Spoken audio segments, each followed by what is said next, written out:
Good evening. I sure hope you guys have been enjoying the video series about basic musical structures that I've been putting on the group. I want to address an issue about learning guitar and how I think you should go about doing it. The first thing that I wanted to address is that when I learned guitar about the same way I learned audio engineering.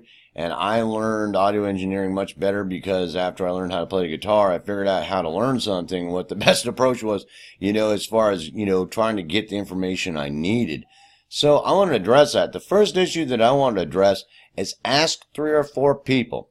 I mean, whether or not you really respect them or not, ask 3 or 4 people. I mean, be real direct as you progress and as you learn, and any questions that you have, ask 3 or 4 people that you think are fairly knowledgeable about music theory, and the concepts that you're trying to learn and or things that you're trying to learn as you progress.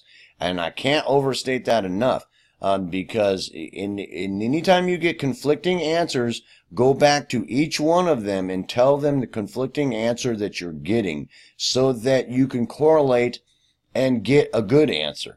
Because sometimes you might get 2 conflicting answers from 4 people, and you start asking them about the conflicting answer, you might get some more in-depth understanding of the system and or whatever you're trying to understand, that can really help you in developing yourself and your knowledge about what you're trying to do. So that's a very key concept, in my opinion, in learning music and learning guitar and learning most things. The second thing that I want to talk about is the learning music and learning the basic theory concepts. First of all, is that the learning music and learning the basic theory concepts are almost 2 separate things the way I see things. And I learned this from all the time that I spent learning music and composing and improvising and things like that. And I'll explain that. The concept is that if you learn the basic building blocks, when you start learning music itself and written music is almost seen as another building block. It actually is a way to just visualize the building blocks that you're working with and seeing the things that you're doing music in space and time. It's that simple, so that you can visualize it over space and time. And it's not that difficult of a concept to get in your head. Now, we'll go back really quick because I think you should learn how to read music. And that's one of the things that is one of the concepts and abilities that you probably should have if you're working on becoming a decent guitar player and a musician. So the first thing, I think you need to learn the basics first. The basic concepts and structures that are the building blocks of music theory. And I've been doing a video series every Friday night on those. The first one is the interval system and degree system, the notes on the fretboard, and the chromatic scale, and exactly what that is. That's the first basic building block. And you can learn that either from watching my videos or wherever you learn it. That's besides the point. The second thing that you need to learn is understand how the scale system is made, what a scale is, and how it relates to those first primary building blocks. And the next thing you want to learn, that's a correlation of key and the notes and how they're directly related, those 2 different systems of key and notes, to scales and intervals. How those 2 systems are related to each other to form what you normally play and see as playing in key and things like that. How you put those 2 systems together, how they correlate together. Does that make sense? After that, the next concept you need to learn is the concept of harmony. The concept of harmonies, which is more than 1 note, 2 notes. Then you want to learn chordal structures, triads, and then more complex chordal structures, meaning anything more than 3 notes. The basics of those. That's what I try to teach. I will be doing a video next Friday on chordal structures, so please tune in. It's the basics you need to learn. And then after that, you're going to be looking at a couple different concepts. The basic understanding of what a chordal progression is, and the basic understanding of what tonal chords. and playing in key, and what can be played in key, and where certain chordal structures can be played at what intervals when playing in key. Those are the most basic building blocks. After that, I mean, at that point, that those concepts are not that hard to learn, and it won't take you that much time to learn. You can do that right here on this group, or you can do that, ask a guitar teacher that. And after you get to that point that you know those, to learn how to read music, just the basics, the most basics, understanding what beats per minute is, what a key signature is, you know, what the rhythm signatures are, the value of notes, how certain articulations are put. I wouldn't even worry about articulations at this point. Just the basics of reading music, not, you know, getting into really advanced reading. Just the basics of when you pick up sheet music, a piece of sheet music, you know what you're looking at, and it's not that difficult. After you get done with that, you want to learn articulations possible on the guitar. What type of articulations can be played on the guitar? And make yourself a library and a sheet of paper that lists them, that you can practice them. You will find that some you will use a lot and some you may not, but they're good to have as reference and tools, basically, to utilize every now and then in your improvisations and your creations.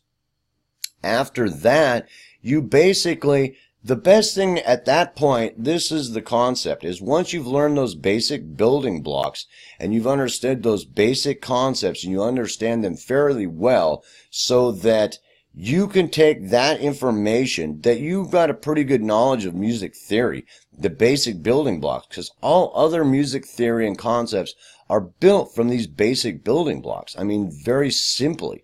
All abstract theory and advanced theory is just, you know, those basic concepts constructed together in different ways or utilized in different ways. That is something new to learn, but you will find that that will be something you progress in, because at this point you really need to decide what you want to do with music. At this point, now you have a basic understanding of music, and you can decide what exactly you want to do with it. You want to be a great reggae guitar player. There's an example. You want to be a great reggae guitar player. You've made up your mind that you want to be the next reggae guitar player, you know, or some kind of Bob Marley thing and singing and playing guitar. And you really want to be a really great musician guitarist in the process. So you want to be a phenomenal reggae player. So the concept there is that at this point, you're ready to take that information and you've decided what you want to do with it to a guitar teacher. Now, this concept can be hard to understand for some people because they think they're supposed to go to a guitar teacher first. But, you know, you went to a guitar teacher or you talked to the people in the group to learn these basics. Now you want to go to a guitar teacher that's really going to help you and be very targeted in the area that you want to learn. Let's say that you want to be this great reggae player. You get online and search around and find some really great reggae guitar players that are giving lessons. Pay the money, learn a few songs for them, because at this point there's going to be a couple other concepts you're going to run into. They teach you the concept of holding your pick, how you hold your pick, how you hold your fretting hand, how you hold your body, how you hold your guitar. Somebody can teach you the very basics of, what's a good starting point. Then as you play, you will develop your own technique and style and how you do that from it, finding some way that's really comfortable for you, playing the way you play and the kind of stuff you're playing. And that's a very simple concept to get in your head.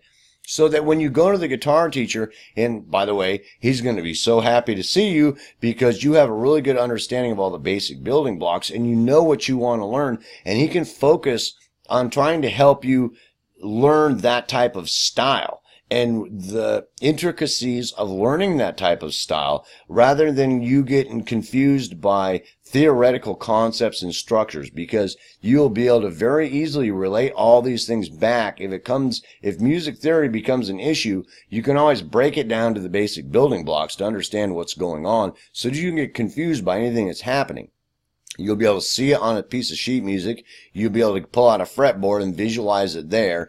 And you will have a really good understanding. They'll be so happy to work with you. That way you go to this guitarist and you're going to see this reggae teacher and he's going to teach you 3 or 4 reggae songs, 5 or 6 maybe, who knows, maybe even more. I don't know, you might have a whole lot of fun and go see him a lot, but really focus on the technique and style and ask 3 or 4 different ones. Take some lessons from some different ones to really work on what's going on with the style and the technique to get that certain type of sound, that is very intrinsic into you playing that genre or that style of music. That's going to be way more important. And at that point, you've got all the basic tools and knowledge to work on that. Because I've found that in my time teaching when I first started teaching, that I didn't teach like that. But once I realized what was going on, and from teaching myself and started to make this connection, that I would teach the students the very basics. Now I don't make a whole lot of money teaching, bro. I'll tell you that. Because, I want to get the basics in their head, the building blocks, get that concept in their head, and then off they go. And I've found that I rarely hear back from any of them. Every now and then they'll call and they've got some abstract theoretical concept, or some guy's wording something some certain way because who knows what, and they'll be like, what is he talking about? I don't understand how that relates to this theory or the basic building blocks. And then we'll break it down into the basic constructs and what he might be doing. He might be doing some type of modulation or a modal mixture or something like that, and we'll get it worked out because there's some kind of abstract concept happening there that it isn't part of the basic music structures that music theory is. But I rarely hear back from any of them unless they're like, working on being somebody like Joe Satriani, Paganini, Paco de Lucia or something like that. I get a student like that, and most of the time they just call me because they don't want to practice anymore today. And I'm just like, I'll stop whining, bro. You got 6 more hours of practice. That's the only problem, is you got 6 more hours of practice and you don't want to practice for 6 more hours. And well, it's the simple, and it's like, I know that sounds funny, but those type of people that are shooting for that, that's most of the time when I hear from them, is they just don't want to practice anymore. And I got to get them, motivated to practice, to keep going, to keep practicing, to keep pushing themselves, to keep pushing themselves, to keep pushing themselves. And that otherwise I don't hardly never hear from none of them, because once they understand all these basic concepts and they've taken that to a teacher, and they went to the teacher with what they want to do, and the teacher knows they have the knowledge and they know what they're trying to learn. They're trying to learn style, technique, a way of playing a certain type of genre, and they're very ready to say, well, Bob might be able to teach you that better, or I can teach you that, and then they start working on that. And the student isn't focused on the theoretical concepts, and there's no confusion there. And anytime they want to relate it back to theory and the basic constructs, that they're able to. And it makes them have much more fun, and they learn so much better, because any abstract things they run into, they can very quickly visualize it on the piece of sheet music and on their fretboard, what is happening there in relation to the basic building blocks, scales, tonal structures, chordal structures, tonal chord, playing in key, things like that. All they can break it back down to the basic things, very building blocks and structures to work within, that they have to work within, much easier. And they become much better musicians and much better guitarists, because their time is spent, way more time is spent on them practicing and experimenting and learning the little nuances of certain styles or genres and things like that, rather than having to spend a whole lot of time, focusing on concepts they don't have to or don't need. It's like, here's a concept, really simply, that you want to be like some kind of concert guitarist or a church guitarist or something like that. And you want to be able to read sheet music fast. Well, that's a practice thing. Once you understand the basics, learning to be able to read and play at the same time, that's something that takes practice. It's eye-hand coordination. It's coordinating with your mind and your hands for things to happen, so you be able to read and play at the same time. And that's just something that comes with practice. So then you understand that concept, and you understand that your time is going to be spent alone practicing doing that, if that's what you want to do. And if that's not what you want to do, and you're going to be taking those basic concepts and trying to experiment with them in your creations and or your improvisations, or you're going to want to spend your time learning, practicing your technique for certain type of genres. Does that make sense? And when you get to that point, you are going to do something else that's very cool that some people are trying to, that is lick factory, lick library. You have to understand little licks and tricks and runs you do on your guitar are basically like little phrases that you connect together to use as passing tones as you move around through progressions in your improvisations, creations, and things like that. And that's a very simple concept to get through your head. As you start to learn a little bit more, then you'll start to put together a little lick library that you go to, that you know, that you really like. You might have 15, 20, 30, 40, or 50 of them that are your favorite kind of licks and runs that you use as building blocks to connect together to make longer phrases, depending on how long of a phrase you need. And that's a very simple concept to get in your head. And that can be very dependent on the type of style or genre that you're decided that you're going to play. Does that make sense? If you're going to be a country player, certain types of licks and runs that you make part of your library might be different than if you're going to be some type of blues player or reggae player or funk jazz, weird neon pink guitar player. You know what I'm saying? So, you know, I mean, it can be very, you know, intrinsic to what kind of licks and runs and things, kind of library you put together, which you may not be ready to put together until you get to this point that we're talking about.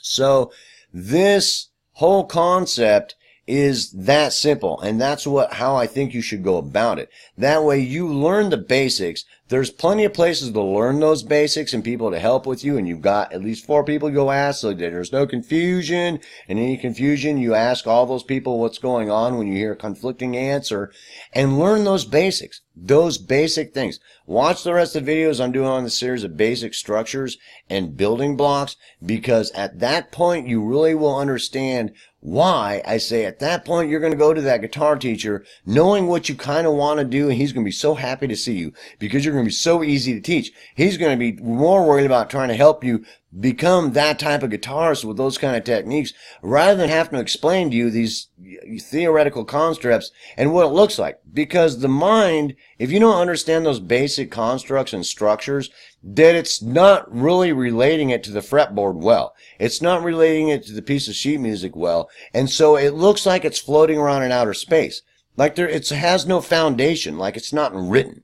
And I know that sounds funny, but when you see that and you understand that, you know, we talked about scales and we talked about modes in this last Friday night's video, so you can understand how modes are, what they are, how they relate, how they're formed, so you can visualize these things real easy as you're learning to do what you want to do.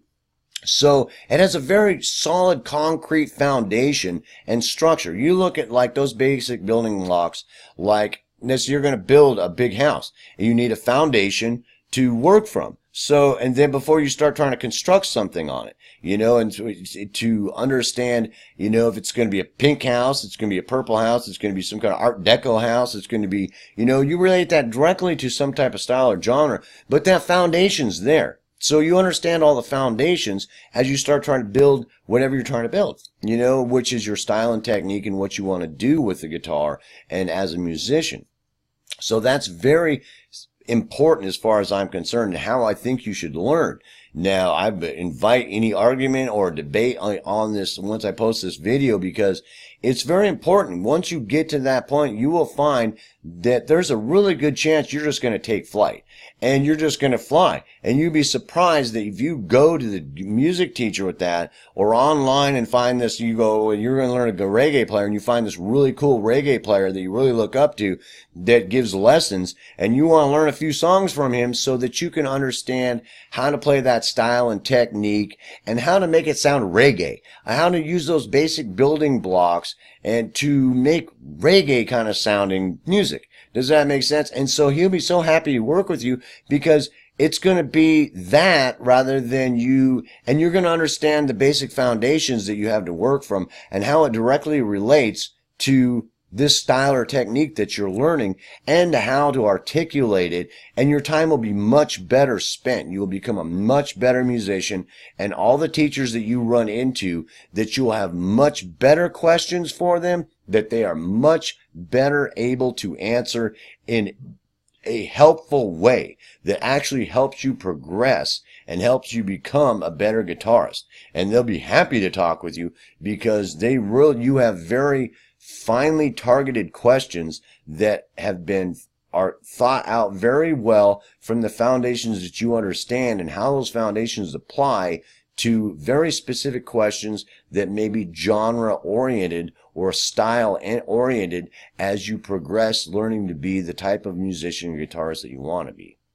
So that's my input on that, and I certainly hope that you take that to heart and think about that and think about it very thoroughly and really learn those basic foundations, and then do what I was suggesting. Go take that to a guitar player or a guitar teacher to learn, a few songs in the style and genre that you really want to learn. Spend a few bucks, learn 4 or 5 songs from them, and really focus on asking them about the styles and techniques. Why does it sound reggae? Why does it sound country? What are you doing with those foundations that makes it sound country? What is the repeating motif happening here? And the repeating type of progression or the repeating type of where you're strumming or whatever that makes it sound reggae or country or, rock or heavy metal or whatever that is very intrinsic in that style, that is the most important aspect of you becoming better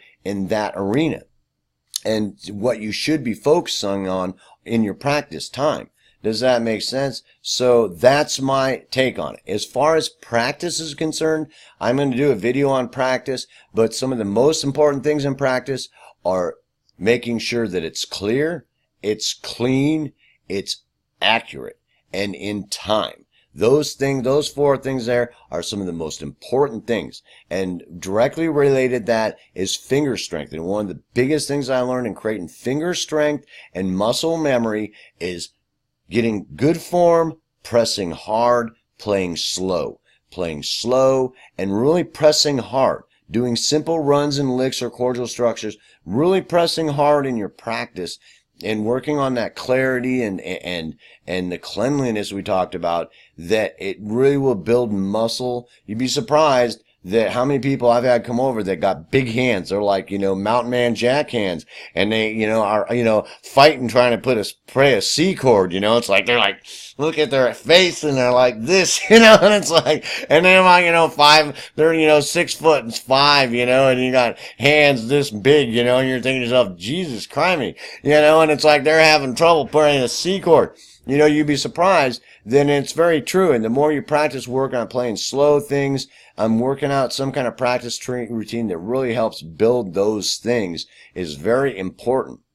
A half an hour a day at least doing that. And it's very intrinsic in your progression. As you progress, that will progress. You will get better with your practice as it starts to reflect on your other practice that's working more on the other things that we talked about. Those 2 things will start to correlate, and both those things will change slightly as you become better. They will change. Does that make sense? Both things like that. So that's what I think you should work on in my take of learning guitar. When I learned guitar, I started out going to the teacher. I got 30 of those Learn It Yourself at Home books. I went through all 30 of them, taught myself. By the time I got done and going to see my teacher, it took me a while before I really realized that, wait a minute, what am I just thought I was learning. So by the time when I would say about halfway through my studies, I really started to realize what I should be focused on. And by the time I got done, this is what I understood. And it was like years, and so it's like, that understanding, to save so much time, and also being able to go to my teachers. And now, as I understood that, I'd go to teachers and I'd have really well targeted specific questions and knew exactly what I was looking for that was in direct relation to those foundations, so they could really help me. And they were much happier to see me because they knew, how that I understood how it's relating to all those other things, so that, I could apply it well. And they could apply their knowledge to me well, and that, it would have a foundation to set upon so that, I could work with it well and retain it well, and it would be set inside of how would you say, the house that I was building. So anyway, I hope that helps a lot, whether you're beginning or intermediate or advanced, that at any level should learn those basic and things like that. And I've talked a little bit about that. I know some campfire song people, and after I teach them the basics, I get them a fake book, and off they go. They just have fun the whole rest of their dang life. They play 5 bazillion songs, and they just having a blast. And some intermediate people will be somewhere in between that and advanced, and they're having fun, and they start learning. Some people want to be really advanced players, and they really want to chew on it, and for those people, once they get rolling, they understand those basics, then it's more of experimentation and practice and learning their way around music theory and all the different ways that they can apply it in different type of applications. So I hope that helps a lot. I hope you guys will have a great Saturday night, and I will see you in next Friday's video when we talk about chordal structures and harmonies, the next building block in music theory. Peace, hope, love. Have a great night.